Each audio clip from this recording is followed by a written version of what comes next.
The last wagon was a ghost in the snow before it even disappeared.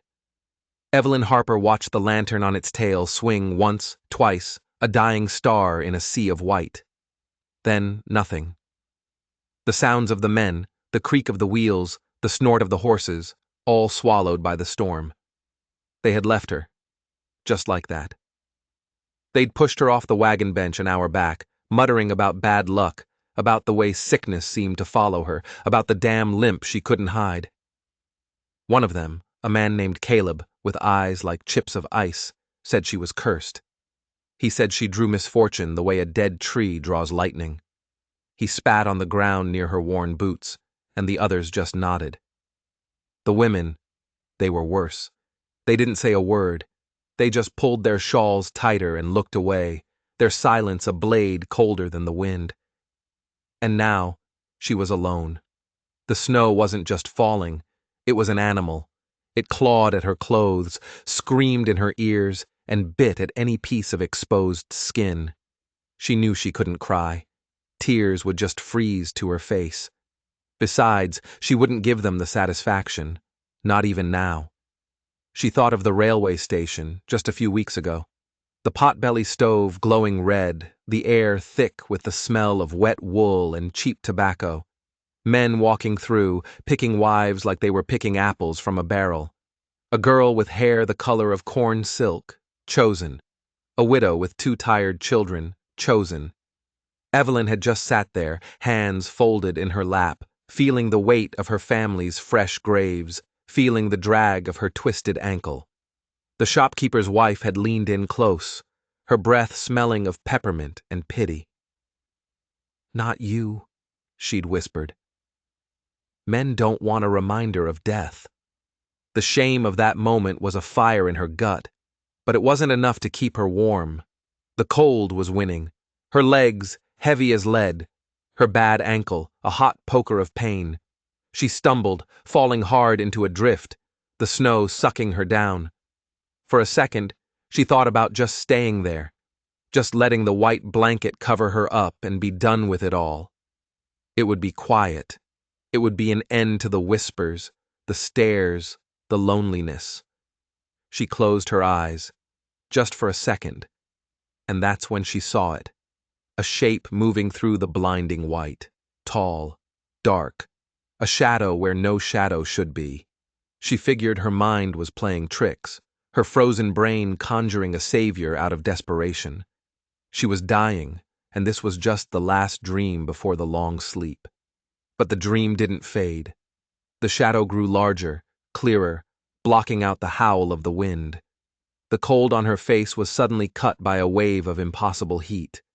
She felt arms slide under her, strong and sure, lifting her from the snow as if she weighed nothing at all. Her eyes fluttered open. A face loomed over hers, stark and fierce in the swirling snow. High cheekbones, a strong jaw, and hair as black as a starless night. He was shirtless, his skin gleaming with melted snowflakes, muscles coiled like a panther's. His eyes were the darkest she had ever seen, the color of the storm's heart. There was no pity in them, no kindness, just a raw, unnerving certainty. He was Apache.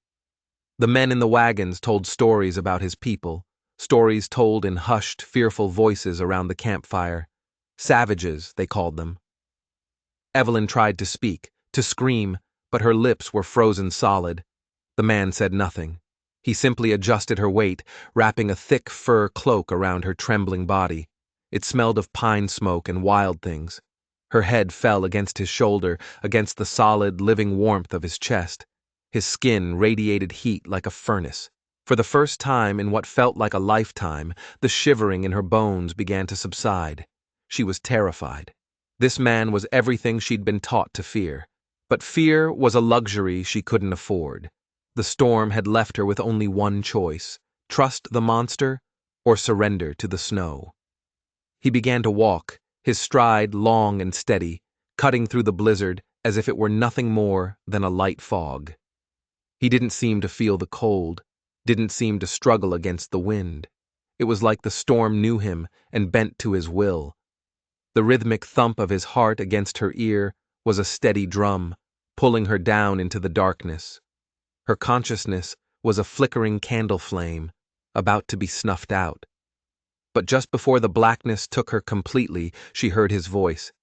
It was low, a rumble in his chest, and the words were spoken in a language she didn't know. It wasn't the harsh, guttural sound she'd been led to expect. It was soft, almost like a prayer spoken to the wind. And woven within those strange, foreign syllables, she caught a single phrase, spoken in perfect, clear English. A phrase that sliced through the fog in her mind and struck her to the very core. I chose you. Her breath hitched. Her heart hammered against her ribs. What did it mean? How could he have chosen her? He was a stranger, a phantom from the storm. The words made no sense, but they clung to her, a burning question mark, as his arms tightened, carrying her deeper into the white wilderness, toward a fire she couldn't yet see. The world went black, but those words echoed in the void, a promise or a threat, she couldn't tell which. Evelyn woke slowly, pulled from a deep, dreamless sleep by the sound of a crackling fire. The air no longer bit at her skin. It was warm, thick with the scent of burning pine and something else.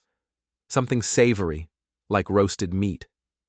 She was wrapped in a cocoon of heavy furs, her body feeling distant and heavy, as if it belonged to someone else.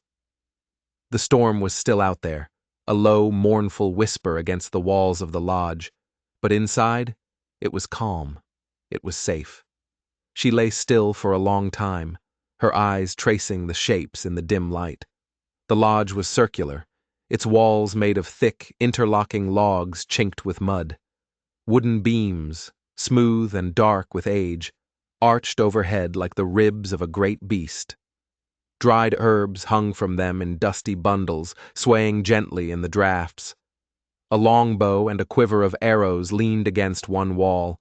The ground was covered in a thick layer of animal pelts, bison, deer, wolf, so many that the frozen earth was completely hidden.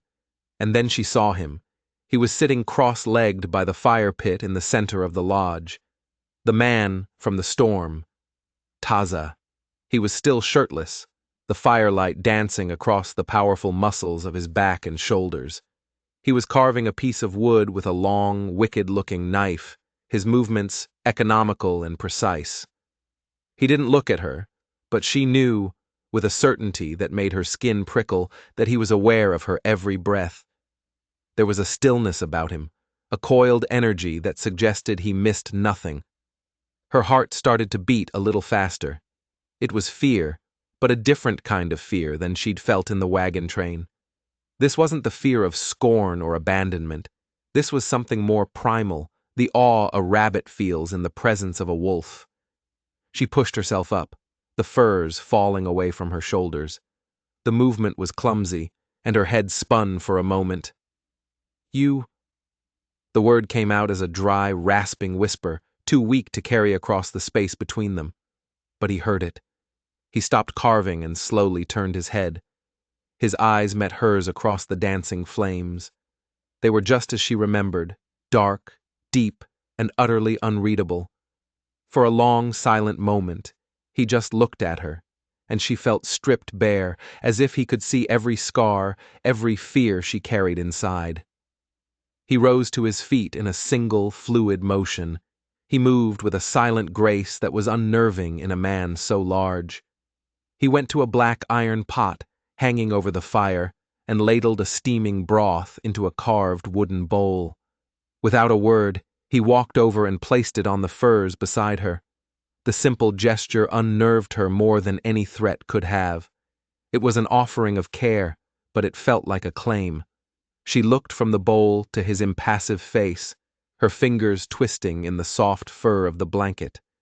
Her stomach growled, betraying her. Hunger was a more immediate master than fear. She reached for the bowl, her hands trembling so badly she nearly spilled the contents. The first sip was hot, scalding her tongue, but it sent a wave of life-giving warmth through her chest, chasing away the last of the deep-seated chill. She hadn't realized how close to starvation she was. The broth was rich, flavored with wild herbs and tender meat, and she drank it greedily. When she was done, she glanced up and saw he was still watching her, his expression unchanged. Why? The question escaped her before she could stop it. Her voice was stronger now, but it wavered. Why did you bring me here? He didn't answer. He simply returned to his spot by the fire, picked up his knife and his piece of wood, and resumed his carving. The silence stretched, thick and heavy. The words of the settlers echoed in her mind. Cursed, unfit, better off dead. Had he saved her only to prove them right? To show her how worthless she truly was? But there was no mockery in his silence, no cruelty. There was only a profound calm that she found more unsettling than any anger. She forced herself to breathe, to think. As she set the empty bowl aside, her gaze fell upon her boots, which were sitting near the hearth to dry. The leather, split and cracked by the freezing storm, had been repaired. Someone had painstakingly stitched the seams with fresh sinew. The stitches were rough but strong. He had done it. While she slept, this silent stranger had taken the time to mend her broken boots. Shame and gratitude warred within her, a painful, confusing knot in her chest. The settlers hadn't given her a second thought, but this man, this savage, had cared for her when she was nothing but a half-dead burden. She pushed the furs aside and stood up, her legs shaky. The limp was immediate, her bad ankle protesting the movement. She bit back a curse, her cheeks flushing with heat. Before she could stumble, his hand was there, steadying her arm. His palm was broad and calloused, searing her skin through the thin fabric of her sleeve. She froze, her breath catching in her throat. His touch wasn't rough or demanding. It was just there, a solid, unquestioning support. He held her just long enough for her to find her balance, and then, just as silently, he let go. She looked down, unable to meet his eyes, her throat thick with unspoken emotions. No one had touched her with such simple, uncomplicated care in years. She wanted to thank him, to ask him his name, to say something, anything, to break the suffocating silence. But the words wouldn't come. She retreated to the warmth of the furs, her mind a whirlwind. Outside, the howl of the storm seemed to soften, as if the world itself was holding its breath. The fire burned down to glowing embers, and the lodge grew darker. Evelyn's eyes grew heavy, but her sleep was fitful. Sometime in the deep hours of the night, she heard him move. She cracked her eyelids open just a sliver and saw him standing in the lodge's entrance, a tall silhouette against the swirling snow outside. He was keeping watch. The wind moaned, and she thought she heard him speak, his voice a low murmur, meant not for her, but for the storm itself. The words were in his own tongue, but then, like before, she heard a thread of English, fragile but clear. "You are not cursed." Her eyes snapped shut. Her heart felt like it was going to beat its way out of her chest. He had seen the brand the town had placed on her soul, and with 4 quiet words, he had rejected it. She held those words inside her, a secret treasure, a tiny flame of warmth against the endless cold of her past.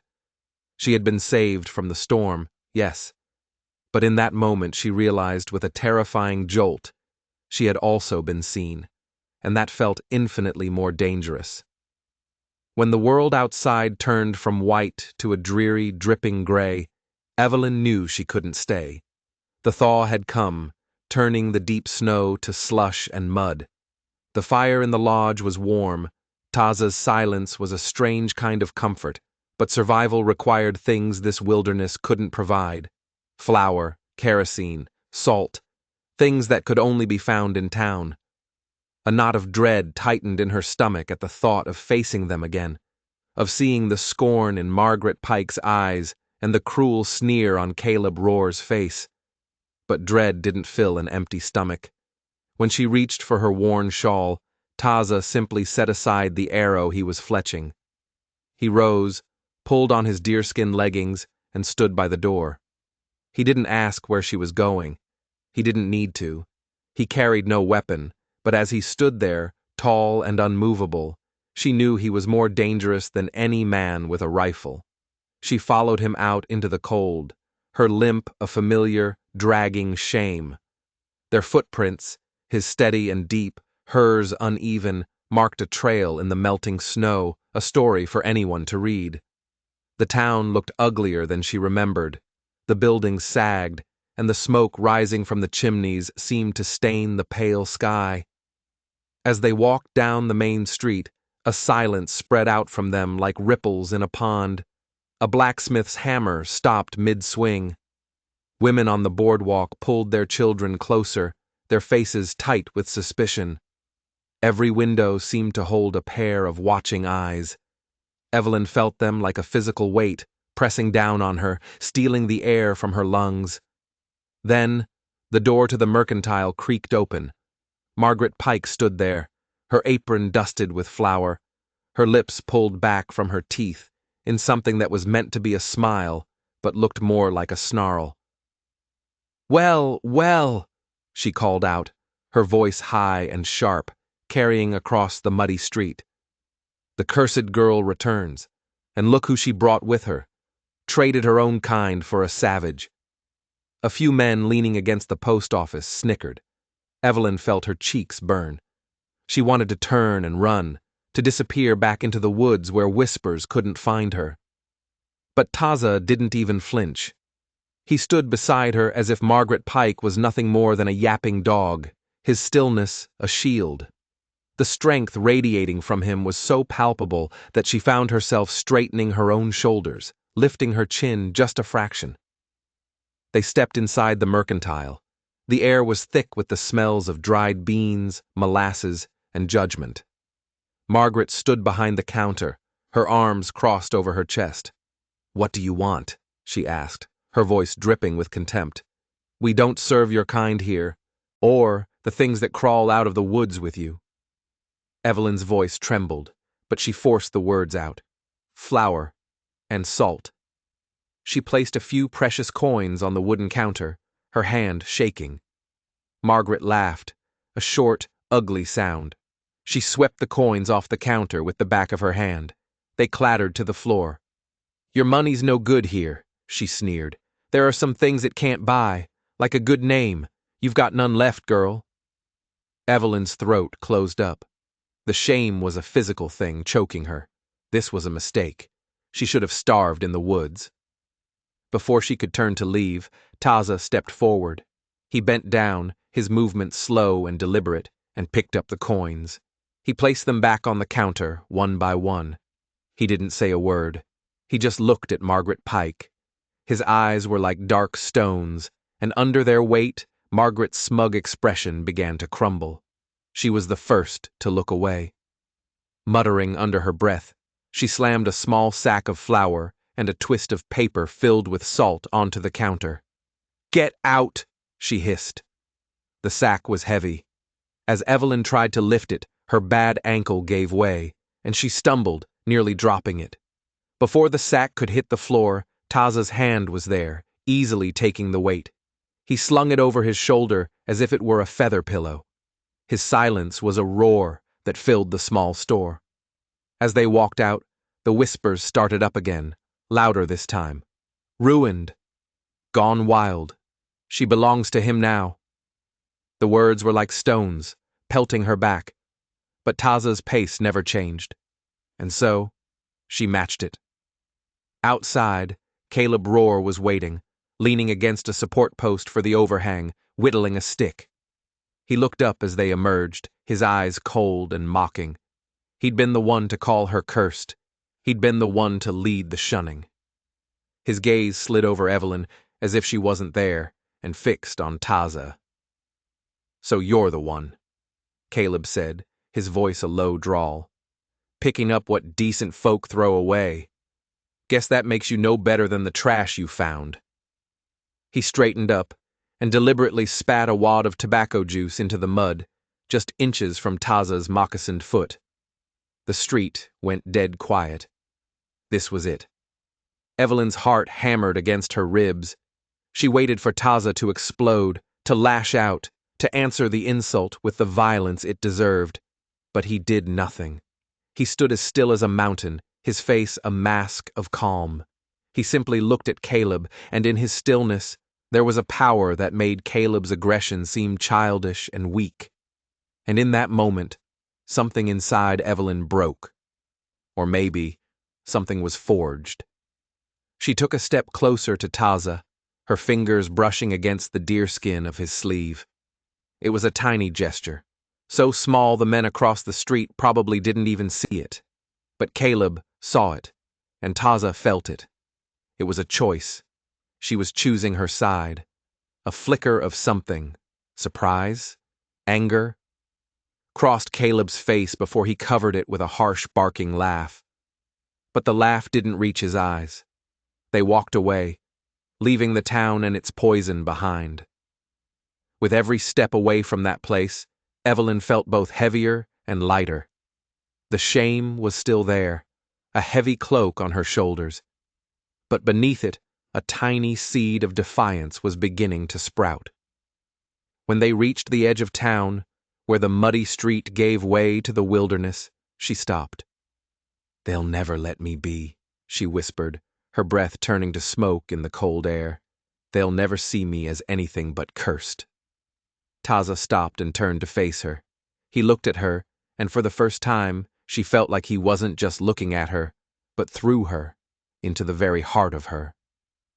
The wind picked up, carrying the faint, distant sound of Caleb's laughter. Evelyn flinched, but then she felt Taza's arm brush against hers, a silent, steadying presence. A few snowflakes began to drift down from the iron-gray sky. A new storm was coming. She braced herself for the familiar burn of shame, but instead, she felt Taza's strength beside her, a bulwark against the world. She looked ahead, into the snow, and her heart, which she had thought was broken beyond repair, gave a defiant, hopeful beat. The world could call her ruined, the world could call her cursed, but she was no longer alone.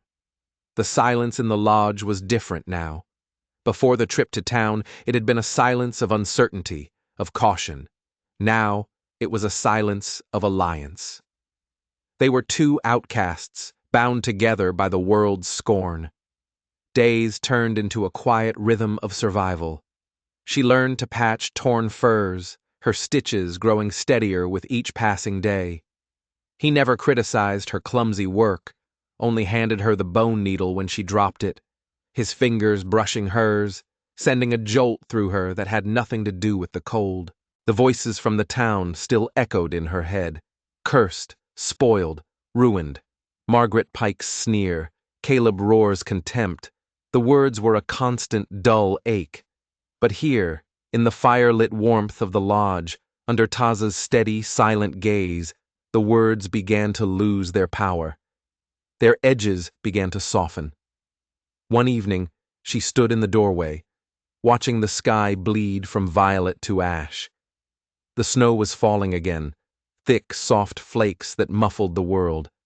Her limp was still there, a constant reminder of her weakness, but for the first time, she didn't try to hide it. She just stood, letting the cold air kiss her face. Taza came to stand beside her, his presence a solid warmth in the growing dusk. They watched the snow fall together, not speaking for a long time. "They hate me because I survived," Evelyn said, the words coming out in a quiet rush, surprising even herself. "When my family died, I was the only one left. They think I carry death with me." Taza turned his head and looked at her. His face was in shadow, impossible to read. He said nothing, but he reached out and pulled the fur cloak tighter around her shoulders. The simple, protective gesture was an answer more powerful than any words. It said, "They are wrong." The days grew longer, hinting at the promise of spring. She started following him into the woods, her steps growing more confident on the uneven, snowy ground. He taught her to read the tracks in the snow, to tell the difference between a rabbit's nervous hop and a fox's cunning tread. He showed her which plants could be used for medicine, which roots were good to eat. He never spoke more than a few words at a time, but his actions were a constant lesson. Once, she slipped on a patch of hidden ice while crossing a frozen creek. She cried out, flailing, but he was there in an instant, his arm circling her waist, pulling her back from the edge. Her hand flew out to steady herself and landed flat against his bare chest. The shock of it stole her breath. His skin was blazing hot, and beneath her palm she felt the slow, powerful thunder of his heart. It was the sound of life, strong and vital. She snatched her hand back as if she'd been burned, her cheeks flushing. But he just held her gaze, his own eyes dark and calm, giving no sign that he'd noticed her turmoil. She told herself the feeling that coiled in her belly was just gratitude. Gratitude that he had saved her, that he protected her, that he treated her with a quiet respect she had never known. But gratitude didn't explain the way her pulse raced whenever he was near. It didn't explain the deep, aching loneliness she felt when he was gone for hours, checking his trap lines. It didn't explain the way she found herself watching him across the fire at night, mesmerized by the play of light and shadow on his face. Travelers sometimes passed near the lodge, and they brought news from the town. The whispers had grown into a full-blown story. Evelyn Harper, the cursed girl, had been taken by an Apache. She was his woman now, living in sin, lost to her own kind forever. "She's better off lost," was the message from Margaret Pike. Each rumor was a fresh stab, but the wounds didn't bleed as much as they used to. Here, with Taza, she was not cursed. She was not ruined. She was Evelyn. But a new fear began to grow in her heart, a fear more terrifying than the town's hatred. What was she to him? A duty? A burden he had taken on? A pet he had rescued from the cold? The not knowing was a torment. One night, the wind howled outside like a hungry wolf pack. The fire had burned low, casting long, dancing shadows on the lodge walls. Evelyn was trying to sew a patch on her dress, but her hands were clumsy, her mind distracted. Taza sat opposite her, sharpening the stone tip of an arrowhead. Her finger slipped. The needle jabbed deep into her thumb. A single, perfect bead of blood welled up, crimson against her pale skin. She let out a small gasp of pain. Before she could even think to put her thumb in her mouth, he was there. He moved across the space between them in a heartbeat, kneeling in front of her. He took her hand in his.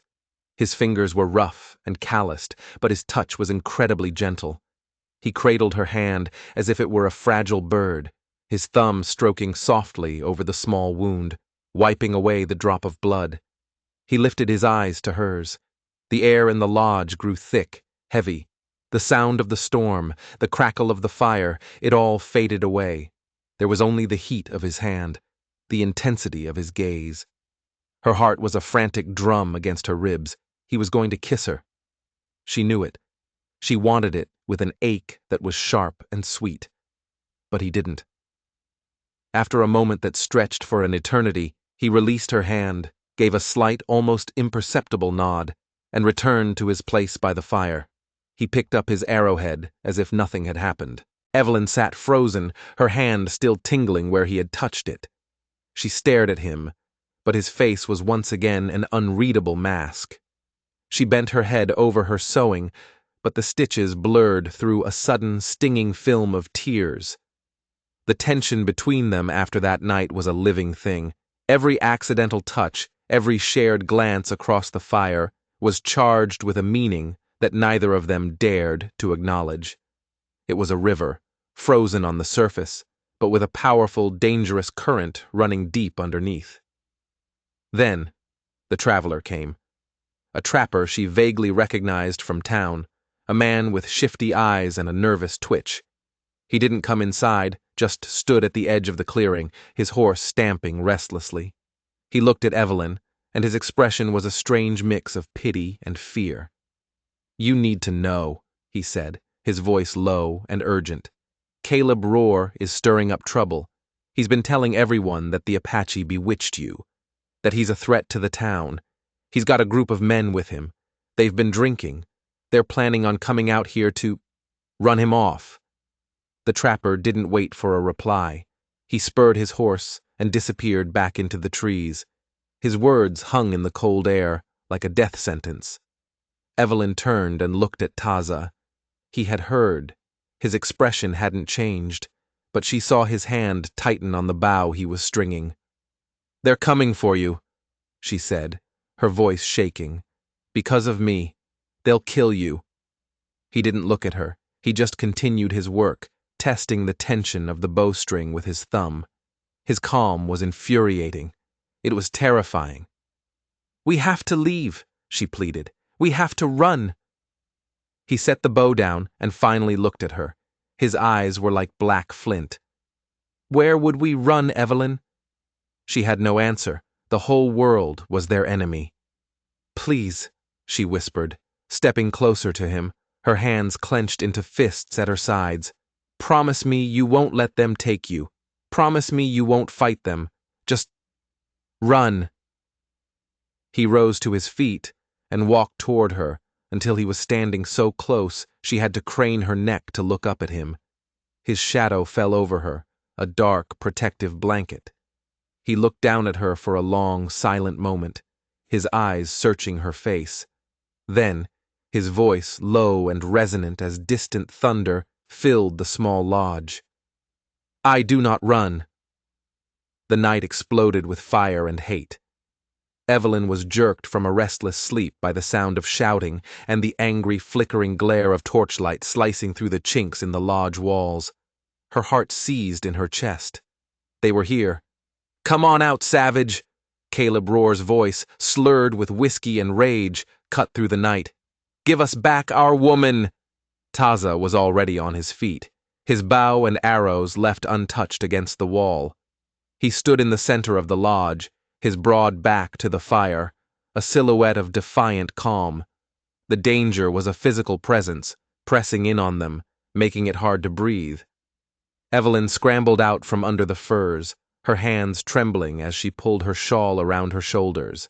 She looked at Taza, expecting to see fear or anger or something.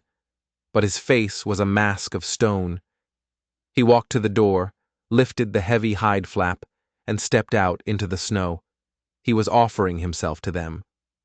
Evelyn's fear turned to a white-hot fury. She would not hide while he faced them alone. Her knees were shaking, her limp more pronounced than ever, but she followed him out into the cold. The scene was a nightmare. A dozen men, maybe more, stood in a half-circle around the lodge, their faces ugly in the guttering torchlight. They held rifles, axes, and heavy clubs. Caleb was at the front, his face flushed, his eyes wild. And behind him, lurking in the shadows like a vulture, was his mother, Margaret Pike. "So it's true," Caleb spat when he saw Evelyn emerge, his lip curling in a sneer. "The cursed whore has gone completely native. You'll hang for this, both of you." Evelyn flinched, but Taza's solid presence beside her was an anchor in the storm of their hatred. He stood tall and silent, his naked chest gleaming in the firelight, the slow, steady rise and fall of his breathing, the only sign he was alive. His silence seemed to infuriate them more than any weapon would have. The men shifted on their feet, their drunken courage wavering in the face of this unnerving calm. "You think you're better than us?" Caleb screamed, stepping forward and waving his torch menacingly. "Hiding out here in the dirt with our trash?" "And you," his venomous gaze swung to Evelyn, "you worthless, broken thing. You'd rather bed down with him than be with your own kind." The words were meant to break her, and they did. But what broke wasn't her spirit. It was the dam that had held back a lifetime of pain and injustice. For years, she had bowed her head, accepted their judgment, and let their scorn define her. No more. Her voice, when it came, was not a whisper. It was clear and strong, and it rang out in the frozen night air. "I would rather stand with him in the snow," she declared, her eyes locked on Caleb's, "then stand with you in the light." A shocked murmur rippled through the mob. Margaret Pike's face tightened with fury. Caleb looked as if she had slapped him, his face contorted in a mask of pure rage. "Then you can die with him!" he roared, and lunged forward, the torch held high like a weapon. The moment seemed to slow down. Evelyn saw the flame coming toward her, smelled the burning pitch. But Taza moved like lightning. He didn't strike Caleb, he didn't hurt him. He simply sidestepped the clumsy attack, his hand shooting out to grip Caleb's wrist. With a flick of his own wrist, he twisted, and the torch flew from Caleb's grasp, landing in a deep snowdrift with a hiss. In the same fluid motion, he disarmed Caleb of the rifle slung over his other shoulder. It all happened in less than a heartbeat. Taza now stood holding Caleb's own rifle, but he didn't raise it. He didn't point it. He just held it loosely in one hand, the barrel pointed safely at the ground. He had taken the man's fire and his weapon, and he had done it without a single act of violence. He had stripped him of his power. The mob was stunned into silence. Their drunken fury evaporated, replaced by a confused awe. Standing at the back of the crowd, the town sheriff, Amos Grady, a weary man who had seen too much, slowly lowered the pistol he had drawn. "That's enough, Caleb." His voice was low, but it carried the weight of the law. "This isn't justice. This is just you being a sore loser." Caleb stared at Taza, his chest heaving, his face a mess of humiliation and rage. And then he looked at Evelyn. He saw her step closer to Taza, saw her hand slide into the warrior's hand. He saw her lift her chin, her eyes clear and defiant despite the tears tracking through the soot on her cheeks. The sight of their linked hands, of her unwavering choice, seemed to break him more completely than any physical blow could have. With a strangled curse, he turned and shoved his way through the stunned crowd, disappearing into the darkness. One by one, the other men began to back away, their torches lowered, their faces full of shame. They shuffled off into the night, their brief, violent crusade ending not with a bang, but with a whimper. Margaret Pike shot Evelyn a look of pure, undiluted hatred before she too turned and followed the retreating men. Soon, they were alone. The snow was trampled and stained, the air still smelled of torch smoke, but the night was quiet again. Evelyn's body was shaking uncontrollably, a storm of adrenaline and relief crashing through her. Her hand was still clutching Taza's. He turned to her, and his fingers tightened around hers. It wasn't a gesture of possession or restraint. It was a gesture of acknowledgement, of a bond forged in fire. She looked up into his dark, steady eyes, and she finally understood. She saw the echo of the words he had whispered to her in the blizzard the first night. "I chose you." He hadn't just chosen to save her from the snow. He had chosen to see her, the real her, beneath the scars and the whispers. He had seen her strength when all she felt was weakness. The world hushed around them. Even the wind seemed to hold its breath. A single tear slid down her cheek, but it wasn't a tear of sadness or fear. It was a tear of release. "And I," she said, her voice soft but unbreakable, "I choose you." The last of the storm clouds began to break apart, revealing a sliver of moon. The fire from the lodge cast a warm, golden glow on the snow. And for the first time since she was a little girl, Evelyn Harper didn't feel broken. She didn't feel cursed. Standing here, in the heart of the wilderness, hand in hand with the man the world called a savage, she felt whole. She had walked through the fire, and she had not been burned. They turned and walked back into the lodge, leaving the ugly tracks of the mob to be covered by fresh, clean snow. The silence that settled between them now was not empty. It was full of unspoken understanding, of shared victory, of a new and fragile hope that glowed brighter than the embers in the hearth. The town would not forget. The whispers might never fully die. But they no longer had the power to harm her. The storm that had raged inside her for so long had finally broken. She was not the girl who was left to die. She was the woman who had chosen to live. The fire crackled, and the shadows on the wall danced.